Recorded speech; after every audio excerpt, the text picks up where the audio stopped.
جائے گا، پانی نہیں ہے، اس کے سامنے شراب رکھی ہے، پانی ہے نہیں شراب رکھی ہے، تو شریعت یہاں اجازت یہ دیتی ہے کہ جان بچانا فرض ہے، اتنی شراب پی لو جتنی سے جان بچ جائے۔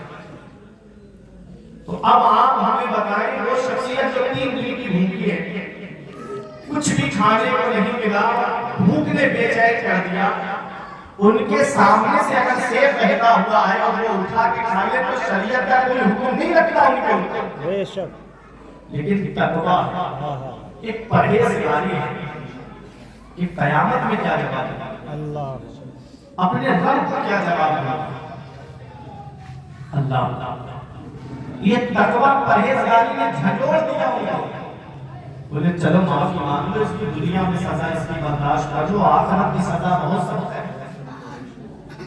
آخرت کی سزا بہت سخت ہے۔ چلے دریا کے کنارے، کئی میل کا سفر کیا، ایک باغ میں پہنچے، اس کی شاخیں دریا میں لٹک رہی تھی اور ٹوٹ ٹوٹ کے سیب گر رہے تھے، سمجھ گئے اسی باغ کا سیب، اندر گئے، ایک بزرگ بیٹھا، ولی کا ولی میں شناسا، ولی کو ولی پہچان لیتا ہے، جیسے سامنے آئے پہچان لیا کہ کوئی معمولی شخصیت نہیں ہے، یہ کوئی عام شخصیت نہیں ہے، سمجھ گئے، جان گئے، کہا بیٹا کیسے آئے؟ کہا میں ایک قصور کی معافی کے لیے آیا ہے۔ کہا کیا قصور؟ پہلی بار ملاقات ہے تمہاری ہماری، کیا قصور کیا تم نے؟ کہا میں نے آپ کے بعد کا ایک سیب آپ کو بغیر اجازت کا کھا لیا ہے، اس کو معاف کر دیا۔ اللہ اتنا سننا تھا، بزرگ نے سر سے لے کے پیر تک دیکھا اور جاننے کے لیے آنے والی کوئی معمولی شخصیت نہیں ہے۔ پھر دل میں یہ خیال آیا کہ اسے اپنے پاس رکھ لیتے ہیں، اس کو اپنے پاس رکھ لیتے ہیں، اس کی راتیں دیکھتے ہیں کیسے گزرتی ہیں، اس کے دن دیکھتے ہیں کیسے گزرتے ہیں۔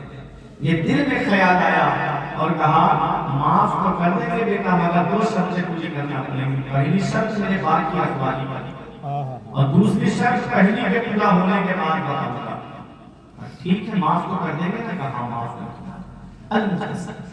باپ کی اخباری کی کئی سال، پہلی شرط پوری ہوئی تو آئے اب تو معاف کر دوں، تو کہا بیٹا دوسری شرط ہے۔ کہا دوسری شرط کیا ہے؟ کہا دوسری شرط یہ ہے کہ آپ کو ہماری بیٹی سے نکاح کرنا ہے۔ کہا اس کے بعد تو معاف کر دیں گے؟ ہاں اس کے بعد معاف کر دیں گے، مگر سنو، راضی تو ہو گئے لیکن سنو میری بیٹی پیروں سے نگلی ہے، آنکھوں سے اندھی ہے، کانوں سے بہری ہے، زبان سے گونگی ہے، ہاتھوں سے گنگی ہے، کچھ سلامت بچا، پیر بھی سلامت نہیں، ہاتھ بھی سلامت نہیں، آنکھیں بھی سلامت نہیں، بول بھی نہیں سکتی، کانوں سے بھی نہیں سن سکتی، ایسی لڑکی کو پوری زندگی سے کھلانا ہے بٹھا کے، کوئی خدمت آپ اس سے نہیں لے سکتے، لیکن وہ ایسے اللہ کے نیک بندے کے راضی ہو گئے، کہتے ہیں کہ ٹھیک ہے دنیا میں سزا برداشت کرنے کا آخرت میں میں اس کی سزا برداشت کروں۔ آج ہمارے دل سے آخرت کا خوف نکل گیا، آج ہمارے دل سے آخرت کا ڈر نکل گیا۔ یہ قبرستان ایسے بوڑھوں سے بھرا پڑا ہے جو کہتے تھے مولانا فجر سے نماز پڑھتے ہیں، یہ قبرستان جوانوں سے بھرا پڑا ہے جو کہتے تھے کہ جمعے سے نماز پڑھتے ہیں، جی کے جی میں رہ گئے ارمان سارے چل سے۔ اللہ اللہ اللہ اللہ الہاکم التکاثر حتی زرتم المقابر، مال کی زیادہ طلبی نے تم کو غافل رکھا، حتی زرتم المقابر، یہاں تک کہ قبروں کا چہرہ دیکھا۔